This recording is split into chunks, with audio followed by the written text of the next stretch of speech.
How would you function without a brain? A computer needs an operating system just like a body needs a brain. Components of the computer, like operating systems, device drivers, CPU, and memory, all work together to make a computer run.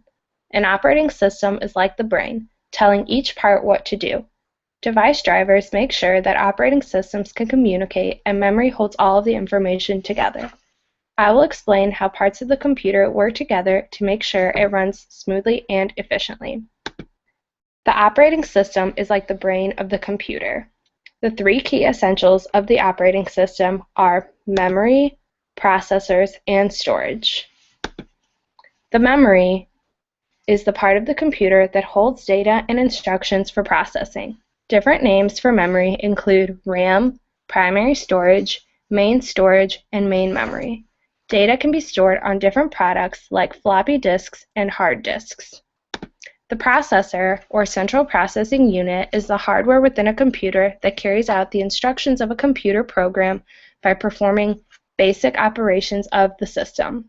In personal computers, the CPU is a square chip called a microprocessor and is attached to the motherboard. For storage, data is stored on different equipment, including RAM, floppy disks, and hard disk. The hard disk is the cheapest form of storage with one of the highest capacities of storage. Computer devices work together when the operating system connects the CPU and the rest of the programs and devices. This is like a brain interacting with a body to tell it to breathe and speak. A computer has many moving parts and needs memory, a processor, device drivers, and storage to function. Did you know that in the next few years, laptops will be disappearing from classrooms? Post-PC devices are growing rapidly and gaining popularity because advances in technology have made gadgets cheaper and more available to the public, causing computers and other stationary devices to lose popularity. I'm going to discuss the rapid growth of post-PC devices, new advances in technology that make post-PC devices cheaper, and the rise of post-PC devices in the public and how any person can get their hands on them.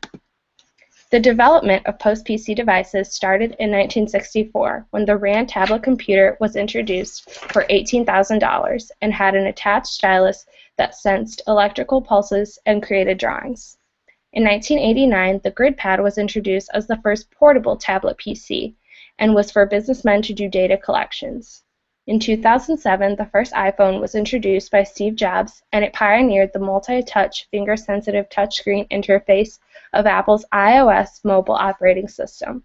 Finally, in 2010, the iPad was introduced for $499 and considered the magic and revolutionary device.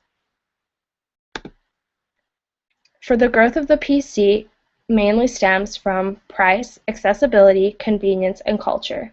The price of post-PC devices has dropped considerably, from $18,000 down to $499 for the latest iPad, making it more affordable for everyday users.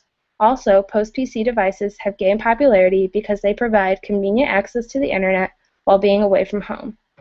iPads and other tablets have gained popularity in pop culture, which is driving more people towards Apple stores.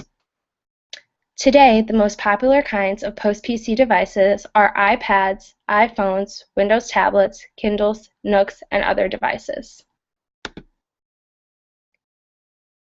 Post-PC devices can be anything that runs like a computer but is not a post-PC. So it can be a smartphone or your tablet, or even video game devices that can connect to the internet. The price comparisons on all of these models vary from $224 up to $669, but the price has dropped considerably from the early beginnings of post-PC devices. So what will happen to computers? The post-PC devices have gained popularity, but that does not mean the computers will become obsolete. Offices still need computers to do tasks that a tablet or phone cannot do. The inventors of these devices will still need computers to write codes and create new ideas. While post-PC devices will become the hottest gadgets in the next century, the tried-and-true computer will remain. A computer requires many moving parts to make it function. Did you know that while software is mentioned daily, there are really only two kinds of software that a computer must have? System software and application software are the two kinds that every computer needs. System software will run operating systems and utilities, while application software will run spreadsheets, computer games, and even internet browsers.